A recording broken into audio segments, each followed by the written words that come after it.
What? There's a time limit. Oh, that means I need to clean up my memory. Anyway. Okay, hi guys. I just want to get this on my chest because I'm fucking stressed out and really upset on the person I have to deal with because I am trying to co-parent or whatever. Co-parent, whatever. It's not even that because we're not doing anything together, anything. I mean, it's bad enough that I don't have the physical custody of them. But I do have joint financial, whatever, medical, financial custody. I don't know. It's a fucking nightmare when you have a divorce. A nightmare with kids. It has to be the worst nightmare you can ever experience with a guy like what I'm dealing with that's a narcissist or a psychopath. It's the worst fucking thing you'll ever deal with in life. Like, I have to take medications to calm my nerves down because I'm fucking dying trying to be responsible and reasonable and cooperative with the person that I don't like, that ruined a lot of my life financially and emotionally and everything. But it's playtime for the fucking narcissist. That's how way because it's every time I call them on the FaceTime thing, uh I'm thinking I'm speaking to my kids alone, but yet he ends up being there and he puts his face into the fucking screen just to annoy me. There's no reason other than that. Like, if you're gonna say something that's important, then say something that's important. But he never does. So it's kind of like poking fun at me that, oh yeah, well, look what I have that you don't have, kind of thing, like a juvenile will do. And I look at him like, really? Like, I know that things were bad with us and stuff, and the controlling and the fucking abuse, but I didn't think, and I didn't want to think. I didn't want to think that he would do that to my kids since they're his. You think, okay, this person, they're related to each other. That he's not gonna do it to the relationship. Someone he's related to, but I am not. I don't nothing to him. But again, trying to think the best out of the situation, and I'm wrong about it because so far he is not doing his job, and it is a job to be a parent to your kids. You can't just put them in a place to live and feed them, and that's your job and it's done and that's it. That's all I need to do as a parent. No, man, that's not how it works. And I thought he would.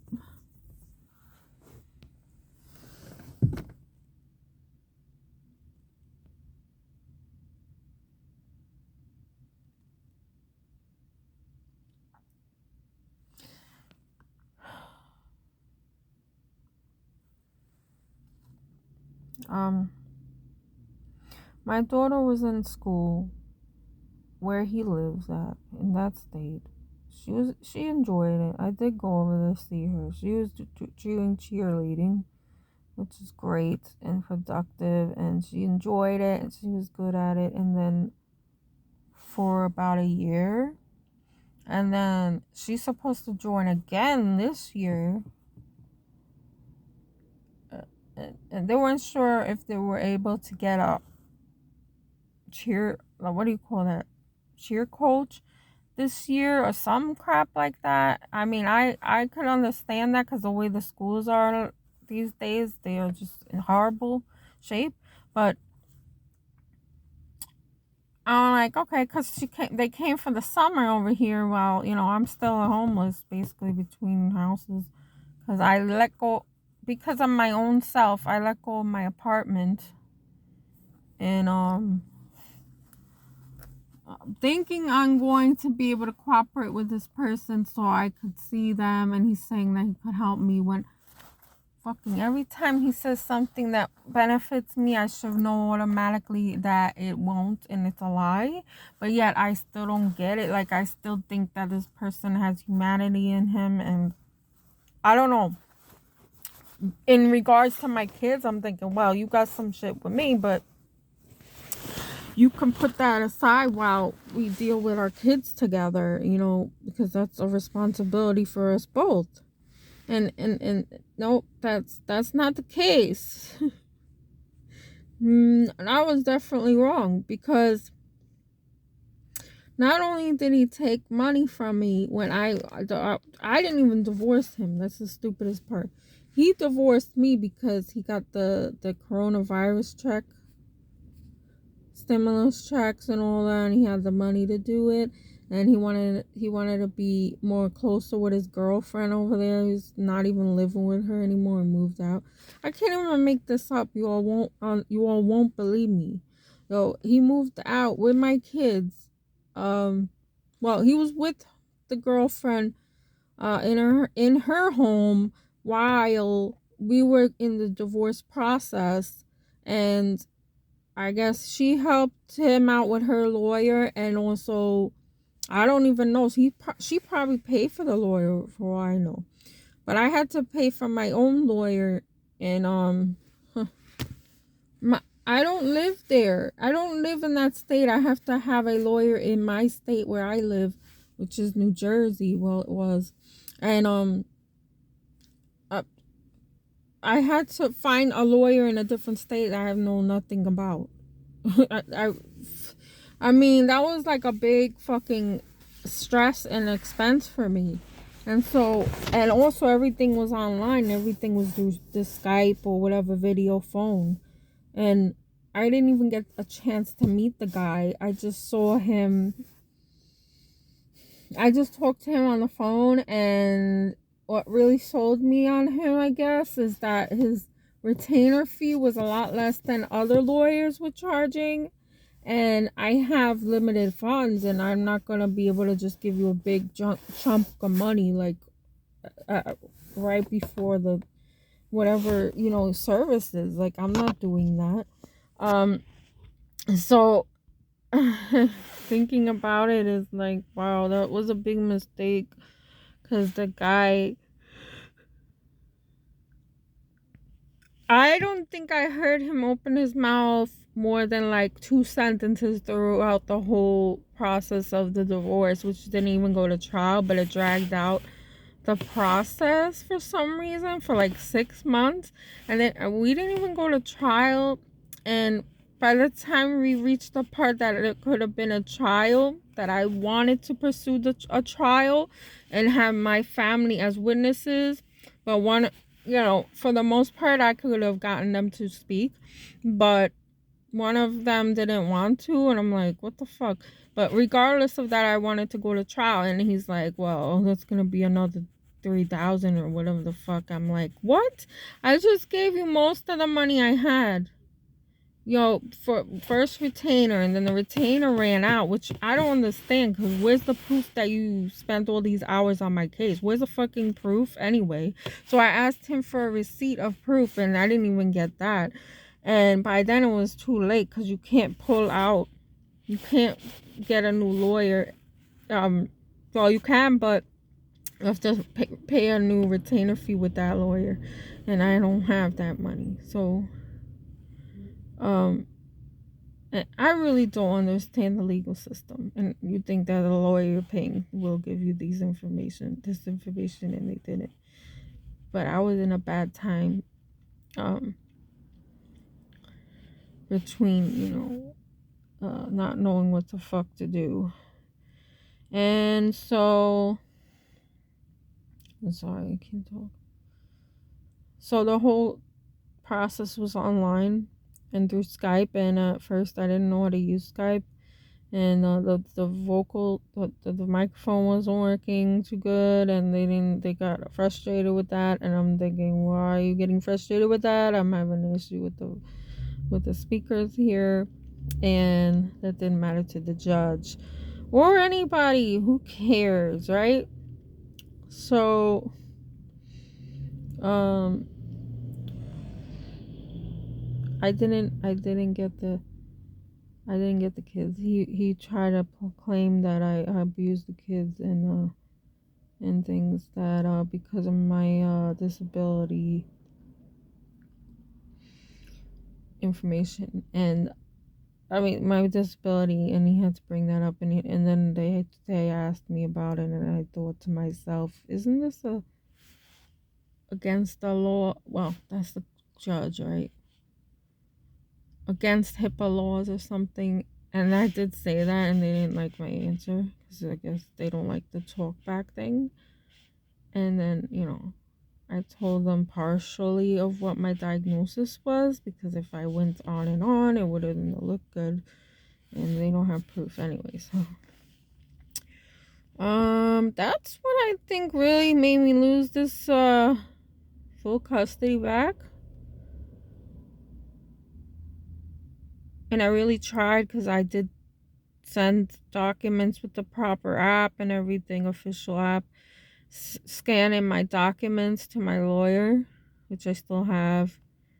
And I mean, I don't know if he looked at anything.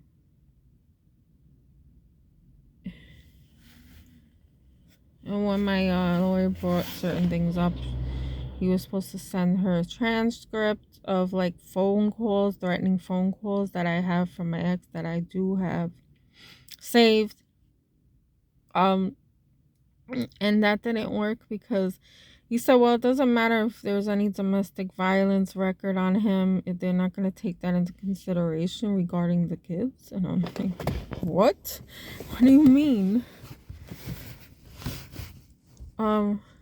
That was hard to take, and an unexpected type thing to happen.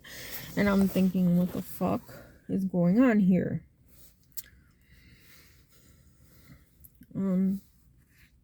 I don't like talking about it, because I know I got railroaded and treated unfairly and biasedly, and I'm not sure what the bias was against me. It was a woman. You think a woman might have more resonance with you? I don't know. It was a woman, and my lawyer was a man, and his lawyer was a man, and they kept saying, you're not entitled to alimony, right? And I never mentioned alimony to begin with. They kept saying, you're not entitled to it, right? What? Like, what was he telling them? Like, I can only imagine the things. So of course he did lie, and he didn't even include all of his employment, because he was working more than one job at the time. And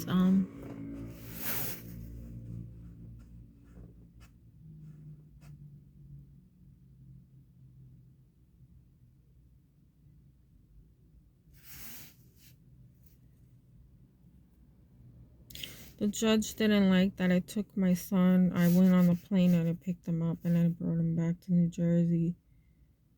Even though there's no court order against that, they didn't like that idea that I would do that. And somehow it didn't make sense to the judge that I did that. What?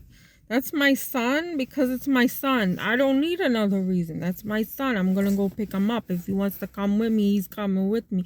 Unless there's a court order, which there is now, because I'm not allowed to go over there and take my kids at any time for any reason, unless it's approved by that person.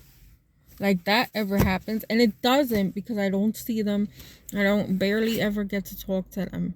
The only times that I get to see him is, well, I guess when it conveniences him. And it's up to him when and where he brings them, and all that is on him. None of that is my decision. None of that is in my control. And I mean, it's very painful, because my kids look at me like, what's going on? And I try to explain to them, but how would they understand court orders and the way the justice... They can't. My 10-year-old son, well, he's 11 now, won't understand that. And he needs his mother. That's my son. The most evil thing that my ex has done is this. He never wanted my son. He never sees this, but he didn't want me to have the second child, you know? And once I found out it was a boy, I was so excited because I love boys. Like, that's my dream. Well, when I was little, like, I really wanted to be a mother and a mother to a son. He knew these things. Like, they take things that are really important to you and they fuck you up so bad. And hurt you so bad. Like, for what? Because I didn't want to deal with his control anymore. It was making me literally sick, physically sick, and suicidal. I mean, come on now. No empathy, that's what it was.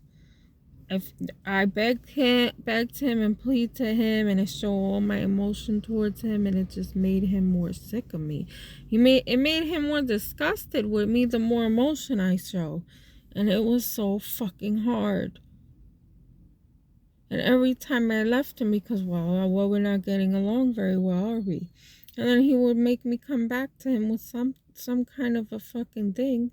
Like, he tattooed my name on his neck when we was not even together. We weren't even married at all yet. Oh my God. Talking about this makes me kind of sick. And so, because he knew I went back to college. Actually, I went to a different college, and then right while I'm in the middle of studying, and then he's just like, I need you back. Who knows what the fuck he was saying, sobbing about it. And that's when he got the tattoo, and I'm like, what the hell? Why would he get?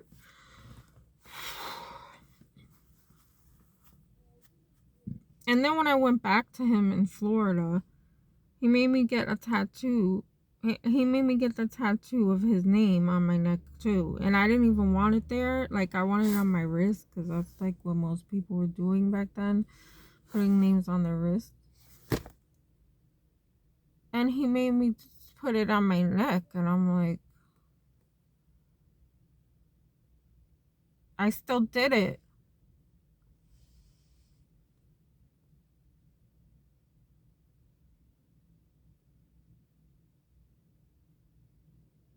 Because I'm thinking, yeah, we're going to be together, and when he's not going to leave me again. We're going to permanent. This is permanent. This is like, we're not breaking up again.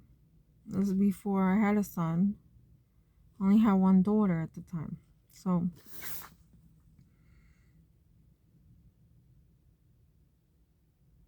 it was going okay for a while. I was working, but just anywhere we would go, we would like go and get out quick. Get out, go. Everything has to be quick and gone. Like, you can't enjoy any moments. It's like, it's not fun being with a narcissist, hanging out with them, going out. It really isn't. It's just like, I'm so for anything that's fun, and he was always like ruining it for me somehow. I don't know. And then he would be jealous, like, especially when I lost a lot of weight and things, and it's just like, I can't. And he would always be traveling for work anyway, like doing God knows what.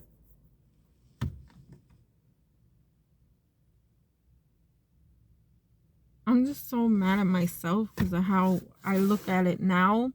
I would never do these things ever, the person I am now. But back then I was a lot younger, so I don't know. Like, I don't want to punish myself for what I've decided to do back then, because it was my mind was different, and it was a different situation altogether. So, and I was a lot younger, and I didn't know what I was dealing with. I didn't know he was a narcissist, and that he would try to kill me, and all these things he did.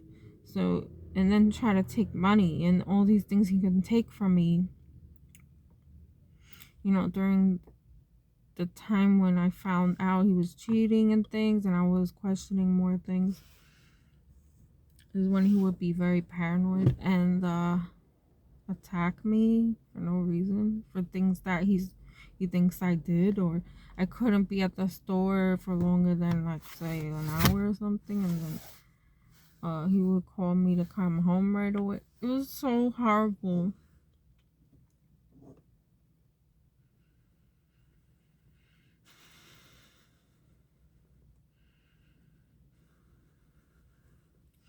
And through all that, I was working and I had 2 kids, and I also was babysitting as a second job, and it wasn't enough.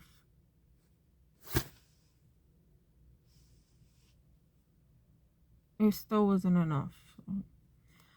And we had a lot of things. Like, we had a good, like, I mean, from the outside, it looks good. Like, we had a nice condo, and it was beautiful. And, we had our own neighbor, like, within the condo, there's gated community. And, like, there's a gym. There was a park just for the kids. Like, I would bring the kids. I babysat my kids to play together out there. And, it was like a community there. And it just got worse.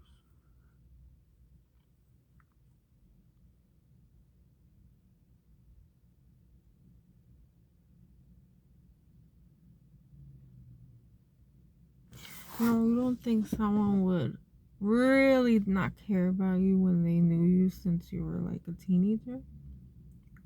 And your family? And your family trusted them in their home?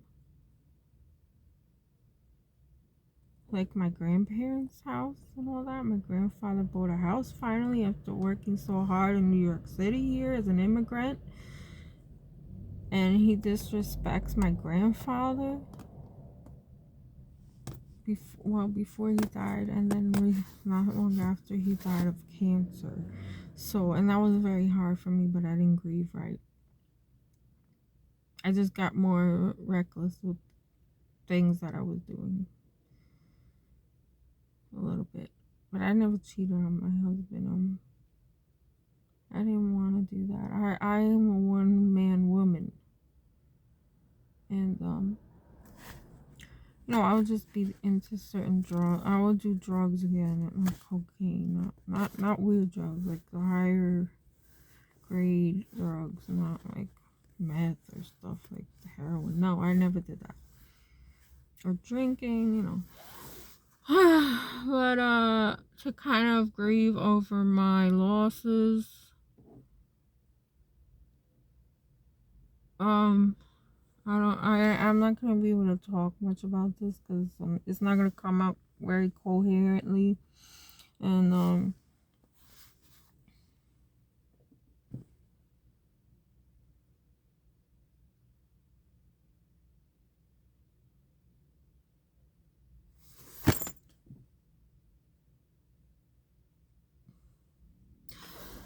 look, I could not forgive, forgive in a sense for myself, so I don't carry the hurt and resentment and anger towards, and hatred actually towards that person and what he's done. I could forgive that in a way to keep myself from destroying my own self about it. But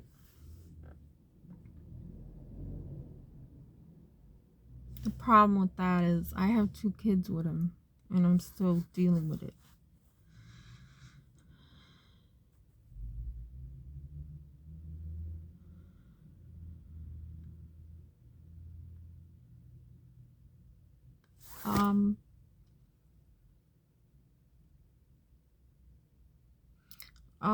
So I have my 2 kids and he's fucking up things that he shouldn't be fucking up. He's not being responsible and a parent like he's supposed to be. And my daughter had to switch schools at the last year of high school. Who even does that?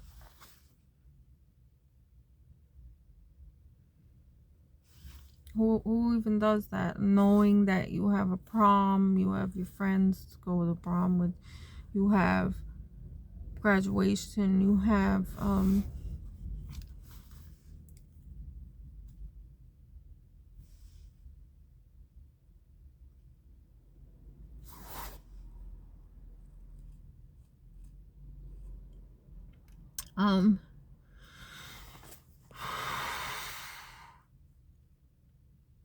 so I'm just trying to be on my daughter as much as I can when she doesn't really want to talk to me much about these things, because really the father's supposed to be talking to me about these things in a civil manner, and he's not.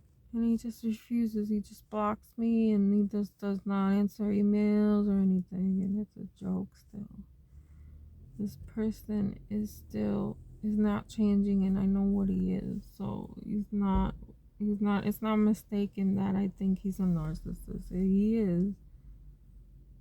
But he keeps going and doing this to my kids, and it's his kids as well. Why would you do that? But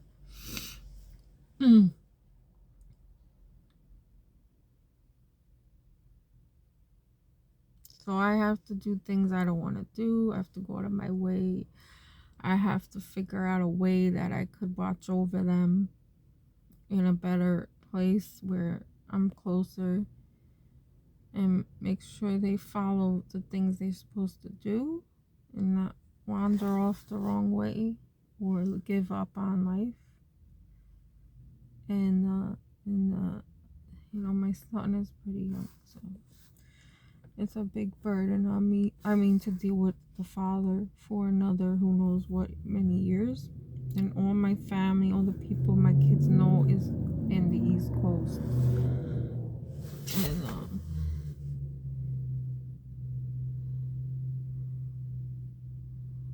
but really, I guess what I gotta really do is try my hardest to regain custody of my kids back, even if I have to live in where they're living for a while, kind of a sacrifice in a way, and figure something out where they could stably finish school, you know. And that's what I'm thinking about, and how I'm gonna do it, and how I'm gonna figure it out, because I am going by myself, which is dangerous to begin with because of the person that I'm dealing with and his history with me. So usually when you're alone, that's when you're vulnerable, right? You're the most vulnerable, and they take full advantage, believe me. I'm sorry, I gotta stop now because I'm about to be crying, and it hurts too much to talk about. So I'll do another video soon. But thank you very much for listening. Please like and subscribe and comment to encourage me to make the videos. I do appreciate everyone that subscribes. Thank you so much. Bye.